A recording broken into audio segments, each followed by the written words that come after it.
A night that changed everything. The clock hovered just past 3:30 a.m. on January 21st, 2021. It was one of those cold, quiet nights in Panthersville, Georgia, a neighborhood just southeast of Atlanta, where the hum of the city dims into scattered porch lights and sleeping homes.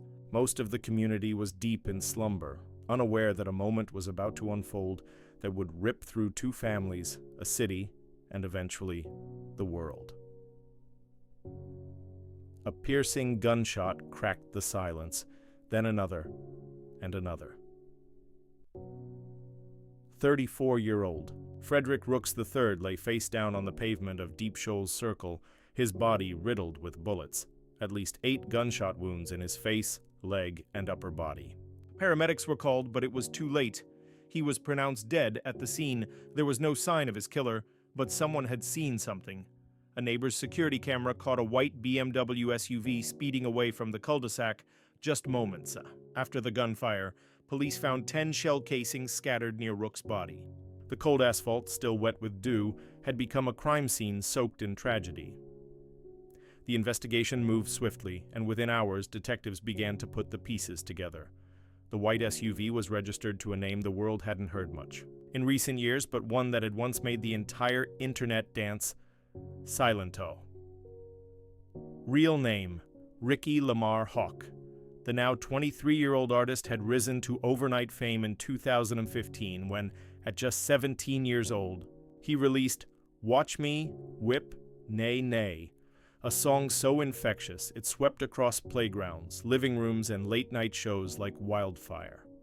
The dance challenge was inescapable, becoming one of the most viral moments in pop culture that decade.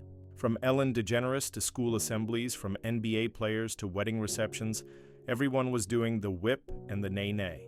But 6 years later, the once smiling teenager from Stone Mountain, Georgia, wasn't bringing joy to millions anymore. He was being hunted as a suspect in his own cousin's murder. The arrest came just 11 days later, on February 1st, 2021. DeKalb County authorities took Silentó into custody and charged him with multiple counts: malice murder, felony murder, aggravated assault, and possession of a firearm during the commission of a felony. The world was stunned. But for those who had been watching Ricky Hawk closely in the years leading up to that moment, the signs of his unraveling had been there for some time. The troubled descent before the gunfire. The tragedy of Frederick Rooks. Death didn't come out of nowhere. It came from a storm silently brewing for years. Hawk had always spoken candidly about his inner struggles, though his pain was often dismissed as the eccentric behavior of a young celebrity. In 2019, he appeared on the television program The Doctors, revealing a deeply troubled personal history. He said he had been born with drugs in his system: heroin, cocaine, marijuana. His childhood was defined by instability and emotional trauma. "I've been fighting demons my whole life," he told the hosts, his tone stripped of the confident energy he once performed with on stage. Fame had come fast, too fast. By the time Watch Me had gone viral, Hawk had barely graduated high school. He didn't come from wealth. He didn't have a solid support system around him, and the sudden stardom, the millions of streams, the performances around the globe, it overwhelmed him. Behind the scenes, Silentó wasn't living the glamorous life that people assumed. Friends and industry insiders described a young man haunted by paranoia, erratic behavior, and increasingly severe episodes of mental distress. In 2020, just months before the murder, Ricky's public struggles became public record. In August of that year, he was arrested in California after a bizarre home invasion involving a hatchet. He had entered a stranger's house in the San Fernando Valley while holding the weapon, allegedly looking for his girlfriend. The terrified homeowners tackled him and called the police. Then in October, back in Georgia, he was pulled over for driving at 143 miles per hour on Interstate 85. His explanation? He told officers he was being followed. He's suffering immensely from a series of mental health illnesses, his publicist said at the time, pleading with the public to send positive vibrations his way. These weren't just bad decisions. They were crying for help from someone spiraling out of control, but that spiral turned deadly on January 21st. The victim, Frederick Rooks. The man whose life was lost that morning was more than just Silentó's cousin. Frederick Rooks was a father, a brother, a friend. He had grown up in the same community as Hawk and, according to family members, had often tried to help his younger cousin when things got tough. "We loved Ricky.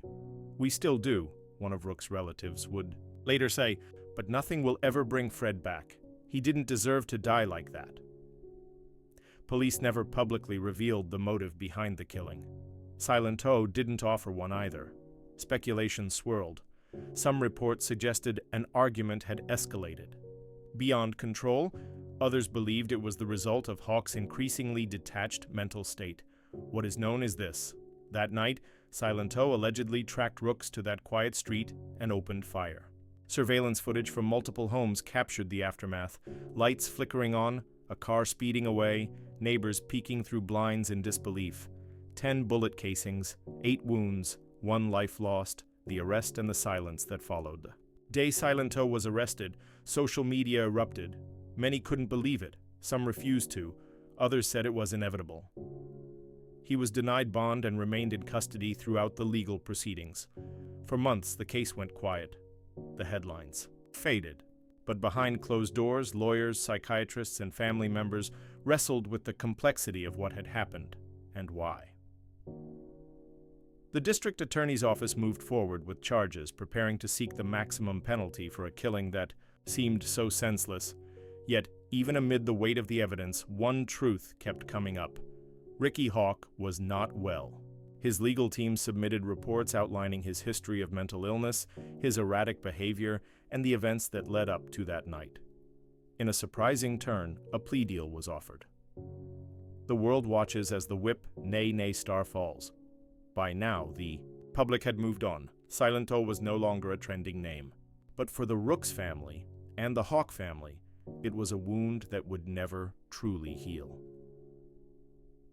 In June 2025, nearly 4.5 years after the murder, Hawk appeared in court and accepted a plea, guilty but mentally ill, the original murder. Charge was dropped in exchange for a conviction on voluntary manslaughter and other related counts. The court sentenced him to 30 years in prison. In the courtroom, the emotion was heavy. "We lost a father. A friend, a brother," Rook's sister told the court. "And now we've lost Ricky too. This didn't have to happen." Silentó, head down, did not speak during the sentencing. His lawyer said he was remorseful. His publicist again asked the world for empathy, stating, "Ricky is not a monster. He is a young man who needed help, and no one gave it to him until it was too late." The story of Silentó is not just about a murder. It's about what happens when fame arrives too fast, when mental illness is ignored, when cries for help are met with silence. It's about the tragic loss of Frederick Rooks and the slow-motion collapse of a young star whose talent once brought people together.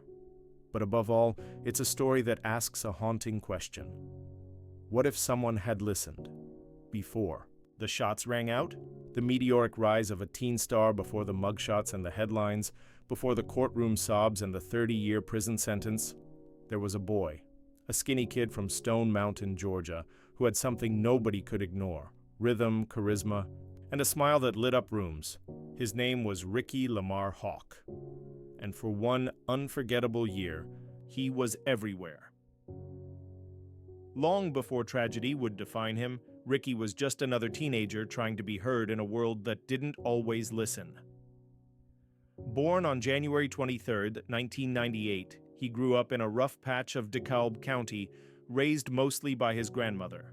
His childhood was far from stable, an environment rocked by drugs, neglect, and emotional volatility. By his own admission, he was born with cocaine, heroin, and marijuana in his system. Doctors didn't know what his future would hold. But what no one could predict, what no one saw coming, was that he would go on to spark one of the most viral moments in internet history. In high school, Ricky wasn't a standout athlete or academic prodigy, but he had something else: an innate sense of performance, a talent for mimicking flows, remixing beats, and dancing like his life depended on it. He'd record short music videos in his room, using little more than his phone and a cheap mic. But it wasn't until 2015, when he was just 17, that lightning struck. Watch Me, Whip Nae Nae, a global phenomenon. It started as a simple idea. In early 2015, Ricky uploaded a short, self-produced track on YouTube called Watch Me, Whip Nae Nae.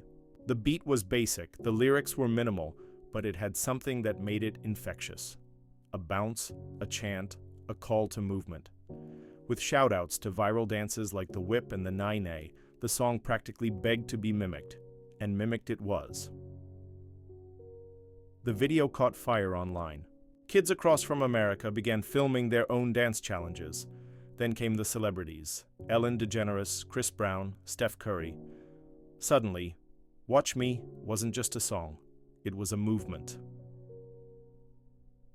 The track peaked at number 3 on the Billboard Hot 100 and spent an astonishing 52 weeks on the chart. The official music video has racked up over 1.9 billion views on YouTube. Schools across the U.S. were using the song at pep rallies. NFL end zones became mini dance stages. Silentó was invited to perform on major networks, award shows, and international tours. For a brief, shining moment, Ricky Hawk wasn't just a rapper. He was the face of fun, clean, viral entertainment. The kid with the catchiest dance of the decade. He adopted the name Silentó, which he claimed meant silent movement. He moved through the industry like a whisper, only to blow up with thunder. The price of instant fame. But instant fame is a dangerous thing, especially when it lands in the lap of someone still trying to figure out who they are. Silentó's rise came without warning, without preparation. He wasn't signed to a powerhouse label that offered mentorship or resources. He didn't have a media training team. There was no solid management infrastructure. Just a teenage boy and a rocket strapped to his back. Behind the scenes, the pressure began to mount. Silentó had signed a record deal with Capitol Records, but after the wild success of Watch Me, he struggled to find a follow-up hit. His debut album, fresh out of high school, dropped in 2018 with little fanfare. The novelty of viral dance songs was already fading, and the industry, ruthless as ever, began to move on. I felt forgotten, he would later admit in interviews. People used me for the dance and then left. More troubling was his growing mental instability. Family members said he would disappear for days, then show up manic and paranoid. He believed he was being followed, stalked by people trying to kill him. He'd talk about voices, spirits, and conspiracies. In an interview with the doctors, Silentó pulled back the curtain on his private torment. "I've been dealing with depression since I was a kid," he said. "I was in pain before I even knew what pain was." He described being suicidal at age 7. He talked about being bullied, feeling isolated, unwanted. He talked about trying to use music as therapy, but fame, he admitted, only made things worse. "People only care when you're trending," he said. "They don't care when you're drowning." Fame without foundation. What makes Silentó's story especially tragic is how eerily familiar it is. The tale of a young black male artist pulled into the spotlight before he had the tools to navigate it. The music industry has done this before, again and again. Silentó didn't come into fame with a family of entertainers. He wasn't ushered in by a mentor like Kanye had Jay-Z or Drake had Lil Wayne. He was alone, a teenager from a broken home with a beat, a dance, and the internet behind him, and once the spotlight moved on, he was left standing in the shadows, with no formal education, no mental health support, no fallback plan. By 2019, Silentó had started lashing out in public, showing signs of deepening paranoia. Those closest to him say he was convinced people were trying to control his mind. He became increasingly isolated. In 2020, things escalated. There was the hatchet incident in California, where he was arrested for entering a stranger's home in a delusional state. He had reportedly believed his girlfriend was hiding there. Then came his arrest for speeding at 143 mph, where he told officers he was being followed. Each incident added another crack to the foundation, and no one seemed to be stepping in to help. The breaking point, and then came January 21st, 2021. Just 2 days before his 23rd birthday, Ricky Hawk crossed a line he could never come back from. The line between instability and irreparable tragedy. In the weeks that followed, Silentó would be portrayed as a cold-blooded killer, but those who knew him, even those who couldn't excuse what he had done, saw something more heartbreaking. A young man who had lost a battle with himself long before that gun was ever pulled, the fame that didn't save him. It's easy to remember. The kid who made us dance, to remember Watch Me as a time capsule of joy, silliness, and innocence, a rare moment when the internet felt fun. Silentó brought that to the world. Millions of us were touched by it. But what we rarely remember is what happens to the artist after the trend dies, after the song fades from the radio, after the labels move on. What we rarely talk about is the aftermath of sudden fame, and how many young stars simply fall apart under the weight of it. Silentó's rise was meteoric, but meteors burn bright and they crash hard. This story isn't about murder or courtrooms, it's about the beginning, about a boy who had a song, a spark, and a moment that changed everything. It's about how the world danced to his music, but never stopped to ask if he was okay. Because maybe, just maybe, if someone had. The story of Silentó didn't begin with tragedy, but it was always heading there. Cracks beneath the surface. There's a difference between being eccentric and being unwell. At first, people chalked it up to fame. Silentó acting strangely, dressing erratically, saying things that didn't make sense. Maybe he was just another celebrity figuring himself out in the glare of the spotlight. But over time it became clear, something deeper was wrong. By 2020, Ricky Hawk's grip on reality was beginning to slip, and the world wasn't watching anymore. After the viral success of Watch Me, Whip Nae Nae, the industry had moved on. Silentó was now just another name from the internet's short memory. But he was still a person, a young man spiraling in silence. His mind, already scared from childhood trauma, began to fracture. Friends, fans, and family members witnessed it. Some spoke up, others kept their distance. But the signs were there, loud, erratic, and disturbing, and no one stopped him before it was too late. A year of red flags, the year 2020 was, for many, a time of isolation and chaos. But for Silentó, it marked the descent into the most chaotic and dangerous period of his life. It started with whispers. Industry insiders noted that he was showing up to disoriented events, sometimes talking about spirits or secret plots. He seemed paranoid, often claiming people were watching him, following him, trying to control his mind. Then came the social media rants. In videos that have since been deleted, he would live stream his thoughts at 3 a.m., talking about demons, betrayal, and conspiracies, his eyes wild, his speech rapid and rambling. Many viewers dismissed it as a publicity stunt. Others found it funny, but those closest to him saw something else. A person in the throes of a serious mental health crisis. "I kept telling people, Ricky's not okay," said one friend in a 2021 interview, but nobody wanted to deal with it, not his label, not his managers. They just wanted the next song. The Hatchet Incident. August 2020, the first major public warning sign came on August 28, 2020. It was a quiet night in the San Fernando Valley area of Los Angeles. Inside a residential home, a family was winding down when a young man burst through, their front door holding a hatchet. It was Ricky Hawk. He believed his girlfriend was inside the home, hiding from him, possibly in danger. But it wasn't her house. It was a stranger. And the family inside had never seen him before in their lives. In a state of sheer panic, the residents managed to subdue him and call the police. Silentó was arrested on 2 counts of assault with a deadly weapon. He was charged and released on bail, but the questions lingered. Why was he there? What did he believe was happening?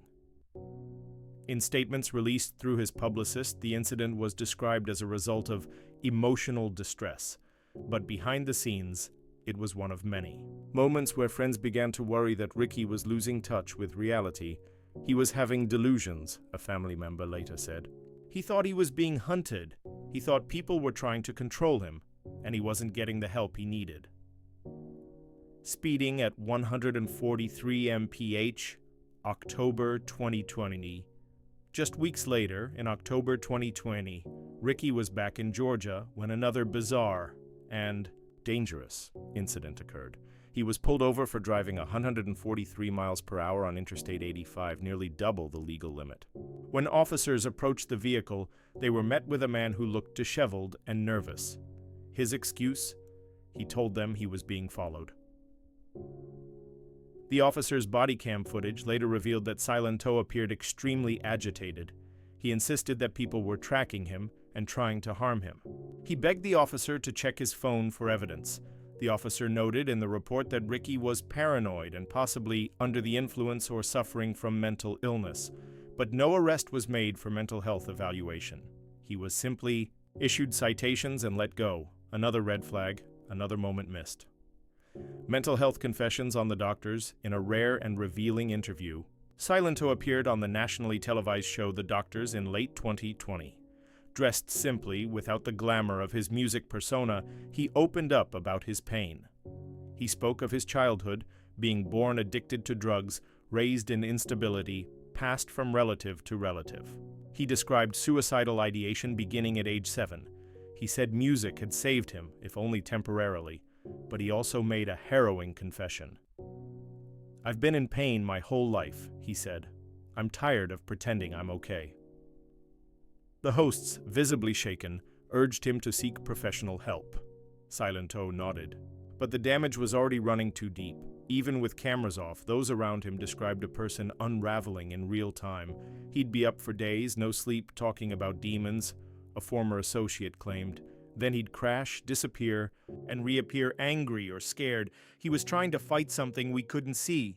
No one listening. The most haunting part of Ricky Hawk's unraveling wasn't that it happened. It's that it happened in public. Millions saw the signs. Millions watched the live streams, the arrests, the rants. But mental health, especially in the black community, especially in men, is too often brushed aside. Black men don't cry. Black men don't get therapy. Black men get labeled crazy, one mental health advocate said in the wake of his arrest. But Ricky was crying out, loud, and no one caught him before it was too late. In a perfect world, someone would have an intervened agency, a family member, a label rep. But in the real world, Ricky was on his own, and the cracks beneath the surface were splitting wider and wider. The final days before the shooting. No one knows exactly what triggered the violent night of January 21st, 2021. Police have never publicly released a motive. Silentó has never given a full account of what happened. What is known is this: just days before the murder, Ricky was still spiraling. Some reports say he and his cousin, Frederick Rooks, had a falling out. Others say Silentó believed Frederick was somehow involved in the plots he imagined, that he was being watched, set up, betrayed. Then came the drive to Deep Shoals Circle, the white BMW, the gunshots, and the end of two lives, one by death, the other by destruction. Mental illness in the courtroom after his arrest, the legal system began to examine his mental state.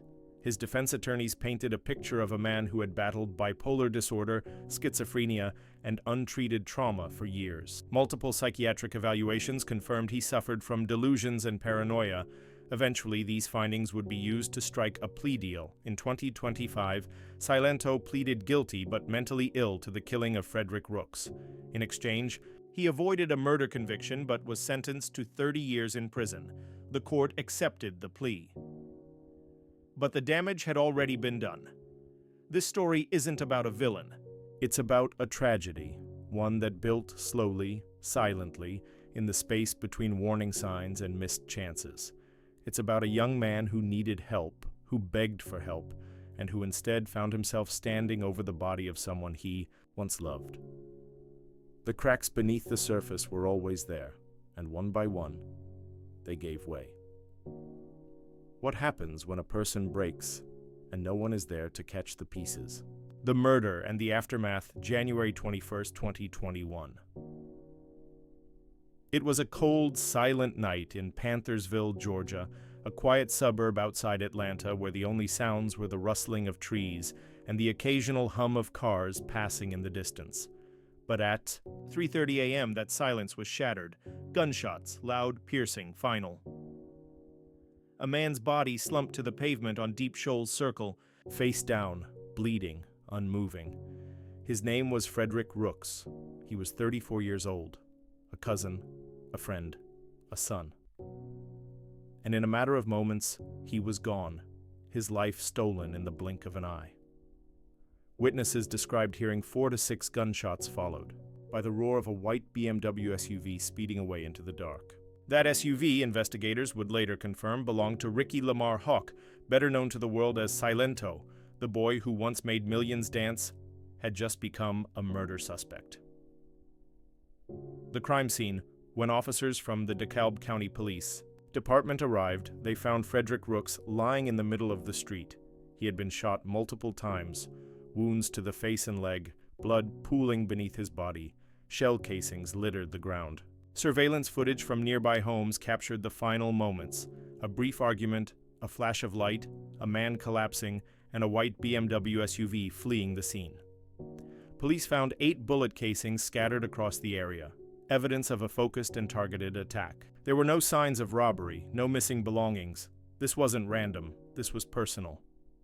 Frederick was pronounced dead at the scene. He had no chance. Who was Frederick Rooks?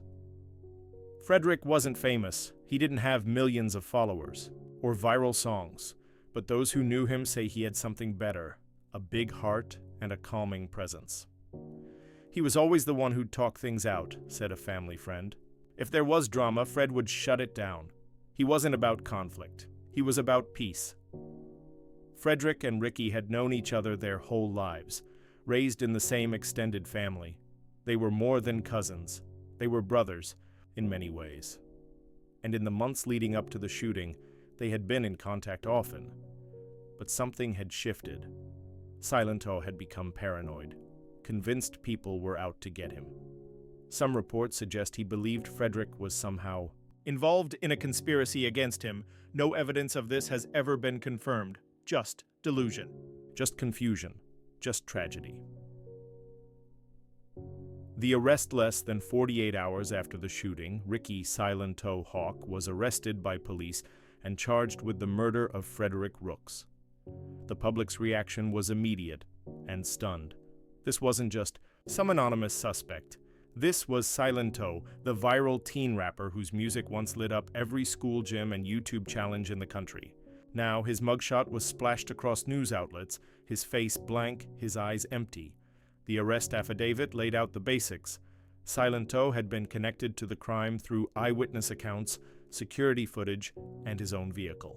He was charged with malice murder, felony murder, aggravated assault, and gun possession during the commission of a felony. He was denied bond. The world that once cheered for him now watched in horror as his fall from grace became a front-page tragedy. The internet. Reacts when the story broke, social media exploded. Wait, Silentó? The Watch Me guy? Bro had one hit and then fell off? Now this? Damn, that's heartbreaking. That kid needed help, not a record deal. The internet, so quick to make a star, was just as quick to dissect his downfall. People began revisiting old clips of his erratic behavior. Some mocked him. Others expressed sorrow. Many simply wondered how it had come to this. But for those who had followed the signs, the live streams, the arrests, the hatchet incident, the speeding. Ticket. It wasn't exactly a surprise. The warning signs were everywhere. And no one listened. The family's pain, the Rooks family, was devastated. Not only had they lost a beloved son and brother, but the accused killer was also family. It's like losing 2 people. One cousin told a local news station, "Fred's gone. But Ricky? Ricky's not coming back either." Not really. They mourned Frederick deeply. But they also grieved for Ricky, grieved the boy they once knew, the boy they remembered dancing in the living room, full of light and energy before fame and mental illness tore him apart. Family members urged the public not to forget humanity. Behind the headlines, this wasn't just some cold-blooded killer, another relative said. This was someone who needed help, and were hurting in every direction. Legal proceedings begin over the next several months. The legal system began its slow and painful churn. Silentó was held in jail as the DeKalb County District Attorney prepared to pursue murder charges. His legal team filed motions for psychiatric evaluations, and slowly, a picture of his mental state began to emerge in court filings. Psychiatrists concluded that Ricky was suffering from bipolar disorder and schizoaffective disorder, a condition that blends mood swings with hallucinations and delusions. He had not been taking medication consistently, he had not been treated, he had been spiraling, and he had spiraled into violence. In response, the state agreed to accept a plea of guilty but mentally ill. It was a legal compromise. He would admit to the killing, acknowledge responsibility, but also receive treatment for his underlying mental illness while serving his sentence.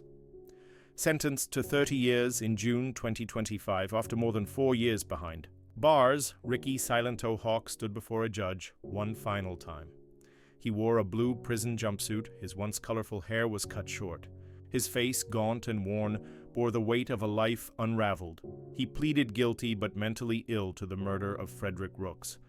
The judge accepted the plea and sentenced him to 30 years in prison, with the possibility of psychiatric treatment.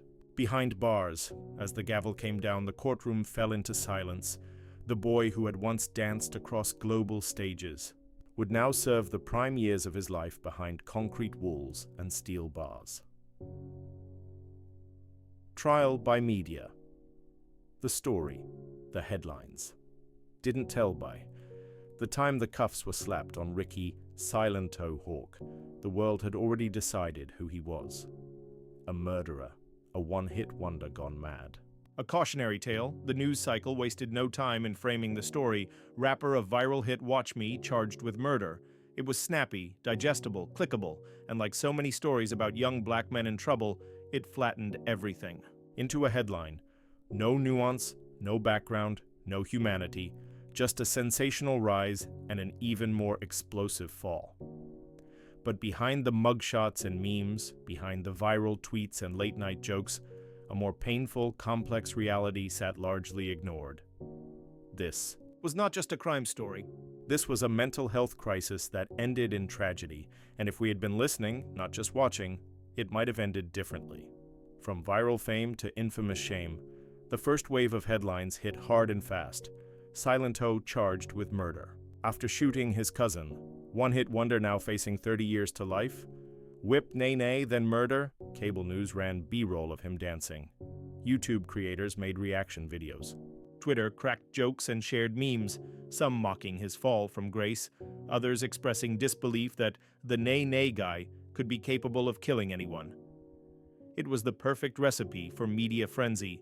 A young black rapper, barely out of his teens, a sensational crime, seemingly unprovoked, and a nostalgic hook, a song the internet remembered with a weird mix of affection and irony. But what the media didn't show was what his close friends knew, that Ricky Hawk had been unraveling for years, and the system he lived in had never cared enough to intervene. The cost of simplification to the media, Silentó was either a violent criminal or a washed-up celebrity gone off the rails. There was no in-between, no discussion of mental health, no real curiosity about how someone so full of light could turn toward such darkness. Even well-meaning coverage often missed the point. News segments mentioned his prior arrests, like the time he broke into a stranger's home with a hatchet or when he was clocked driving 143 mph, but failed to connect the dots. These weren't signs of evil.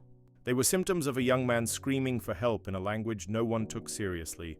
Where were the stories exploring how trauma, untreated mental illness, and early fame can fracture a person's psyche?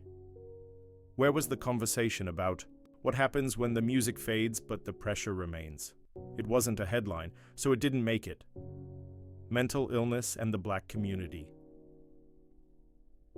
There's a quiet epidemic in America that doesn't trend on Twitter: the neglect of black mental health. Black men, especially, are often conditioned to tough it out, to stay silent, to see therapy as weakness, to hide their pain because the world won't offer sympathy, only punishment. Ricky was a textbook example. Born to a teenage mother struggling with substance abuse, raised between unstable households, and introduced to fame before he could legally drink, Ricky had already seen more chaos by age 21 than most people do in a lifetime. His rise to fame gave him money and recognition, but no guidance, no therapy, and no safety net. And when the symptoms of bipolar disorder and schizophrenia began to show, he didn't receive treatment.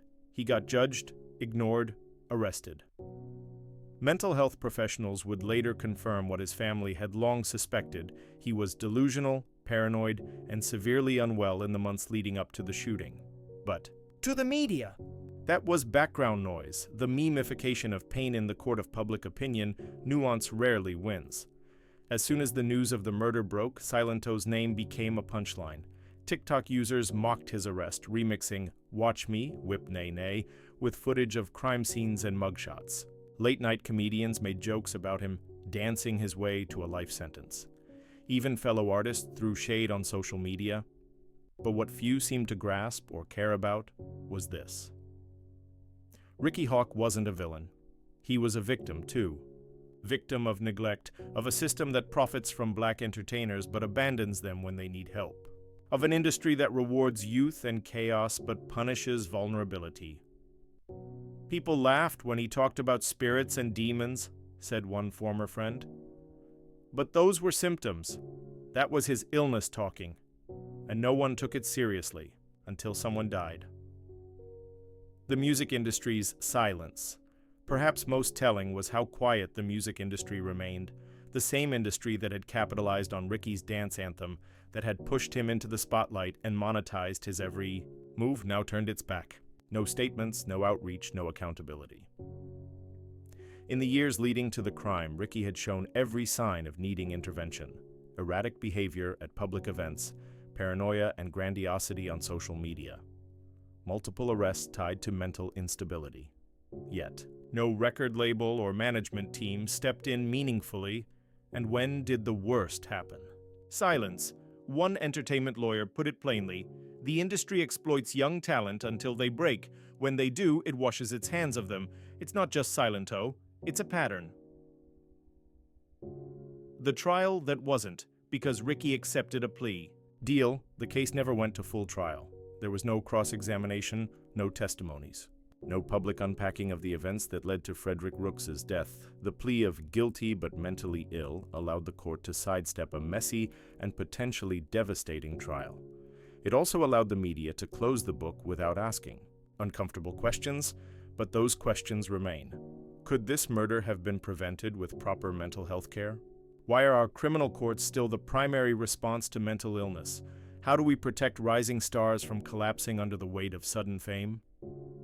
The answers were never pursued, the headlines moved on, and the deeper story, the one about trauma, neglect, and untreated mental illness, got buried under the noise.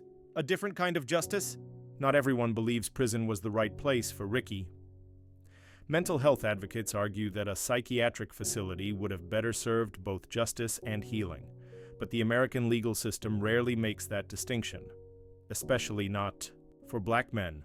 Though his plea includes provisions for treatment, Ricky will spend the bulk of his 30-year sentence in a correctional environment, not a hospital, not a therapeutic setting, and while that may satisfy the legal system, it leaves open a larger, more haunting truth. We don't treat what we don't value. Had Silentó been someone else, someone with a different background, a different skin, color, a different support system, would the system have intervened earlier? Would Frederick still be alive? Would Ricky still be free? The legacy of a lost star, the final chords of "Watch Me, Whip Nae Nae" still echo on playgrounds, at weddings, in throwback playlists. But behind the carefree dance lies a story that's anything but joyful, a legacy scarred by silence, pain, and irreversible choices. Ricky Lamar Hawk, the teenager once hailed as a symbol of viral joy, now lives behind prison walls. His name no longer lights up marquees. His music rarely trends. And his story, once celebrated for its Cinderella charm, has been rewritten into a cautionary tale. But what do we really remember about Silentó? Do we remember the millions he made us smile? Or the moment he snapped, and the system snapped? Back harder? In truth, his legacy is still being written, and it's far more complicated than a meme, a headline, or a viral dance. A once promising star in 2015, Ricky was 17 years old, a high school kid from Stone Mountain, Georgia, when his homemade track, Watch Me, Whip Nae Nae, took the internet by storm. With zero industry backing, he reached No. 3 on the Billboard Hot 100, racked up over 1 billion YouTube views, and was suddenly on stage with legends like Beyoncé and Ellen DeGeneres. He had a record deal, a tour, endorsements, and all of it came crashing down on someone who had barely finished puberty. Ricky wasn't ready for fame, he wasn't protected from its dark side, and the world loved him while he danced, but disappeared the moment he stopped. That's not a unique story in the music industry, but the speed and severity of Silentó's collapse was. The forgotten signs in hindsight, the red flags were everywhere. From bizarre social media rants to his manic energy in interviews, it was clear that something was wrong. Then came a string of arrests between 2019 and 2020. Domestic violence. Breaking into a stranger's home with a machete, driving at 143 mph, and threatening to kill people in random outbursts. Each incident was written off as rapper drama. Another troubled celebrity spiraling, but those closest to Ricky say he was screaming for help, not attention. In court, doctors diagnosed him with bipolar disorder and schizoaffective disorder, both serious mental illnesses that distort mood, perception, and even reality. He wasn't a danger because of who he was. He was a danger because he was untreated, unwell, and unheard. What happened on January 21, 2021 was the tragic culmination of years of untreated pain, and it could have been prevented. A family shattered. Murder of Frederick Rooks was not just a public tragedy, it was a deeply personal one. Frederick wasn't just the cousin, he was the glue in a large, tightly connected family. The peacemaker, the protector. His death broke something sacred. And the fact that Ricky was the one who pulled the trigger, that only deepened the wounds. For Frederick's family, grief is complicated. "I miss my son every single day," his mother told reporters after the sentencing. "But I still pray for Ricky. That boy was sick. He needed help. We all saw it. But it came too late." Ricky's family lives with guilt, sorrow, and shame, but also a quiet kind of mourning that goes beyond death. They didn't just lose Frederick, they lost Ricky too. Behind prison walls today, Ricky Hawk is 30 years old and serving a 30-year sentence for murder in a Georgia state prison. He'll be middle-aged before he sees a chance at freedom, if he ever does. He receives psychiatric treatment as part of his plea deal, but prison is not a hospital. The environment is harsh, violent, and lonely. Sources say he spends most of his time isolated either by choice or circumstance. Occasionally, someone from his old life writes, a cousin, a fan, a former collaborator.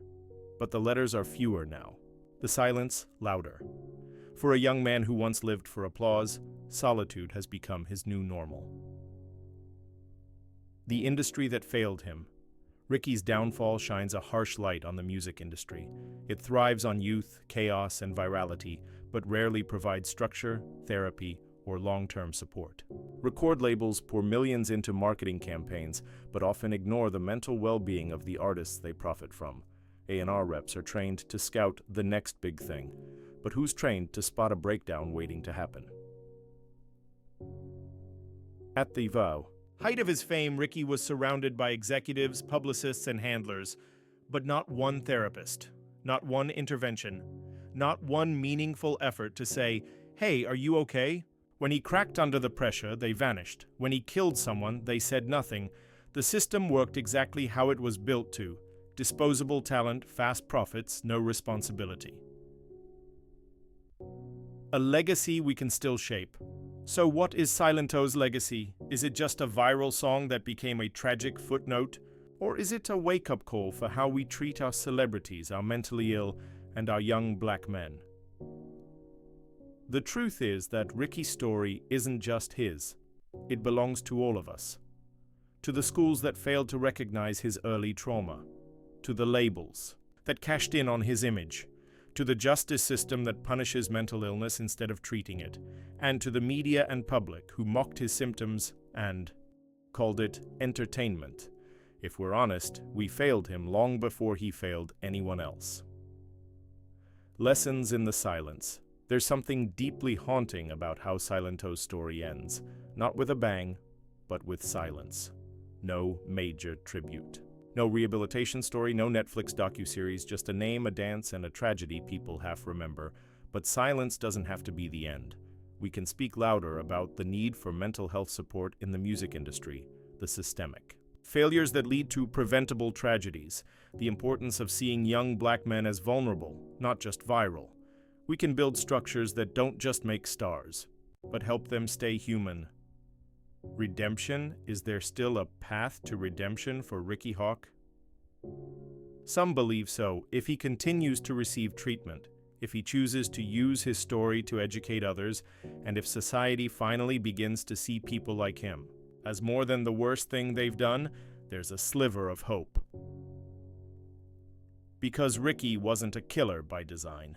He wasn't born broken. He was a boy who danced his way into fame, but never learned how to survive after the music stopped.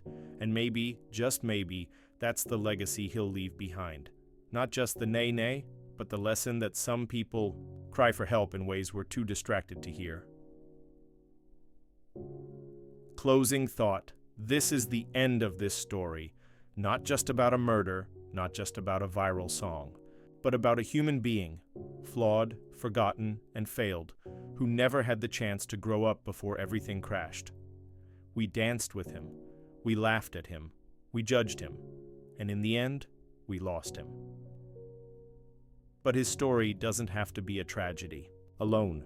It can be a mirror, reflecting everything we still need to fix, because behind every fall, there's a warning, and behind every warning, a chance to do better next time.